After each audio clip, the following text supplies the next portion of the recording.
Mətbuat Şurasında əməkdar mədəniyyətçisi Zöhrə xanım Əliyevanın jurnalist fəaliyyəti ilə bağlı böyük bir tədbir keçirilir. Biz Zöhrə xanımın fəaliyyətinə yüksək qiymət verərək onu diplomla təltif etmişik. O uzun illərdir ki, Azərbaycan televiziyalarında, mətbuatında mədəniyyət sahəsində çox dəyərli yazılar yazıb, verilişlər aparıb, Azərbaycan mədəniyyət xadimlərinin həyatını əks etdirəcək filmlərin müəllifidir. Mədəniyyət jurnalına rəhbərlik eləyib və onun rəhbərlik elədiyi hər bir media subyekti, media qurumu özünün fərqliliyi ilə, orijinallığından seçilib. Zöhrə xanımın bu yuvarlaq yubileyi olmasına baxmayaraq, o həmişə gənc, enerjili, ideya dolu və o ideyaları da həyata keçirmək üçün bütün ömrünü sərf edən bir insandır.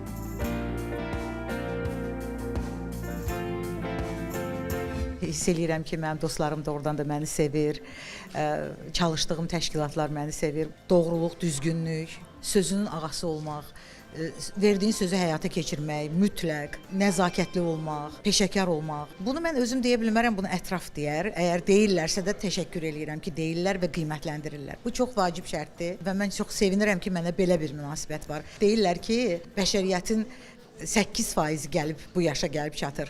Ona görə də mən sevinirəm və şükür edirəm ki, bu yaşa gəlib çatmışam. Bundan sonra əlbəttə ki, adam istəyir ki, elə bir iş görsün ki, o təcrübəsini bölsün, öyrətsin.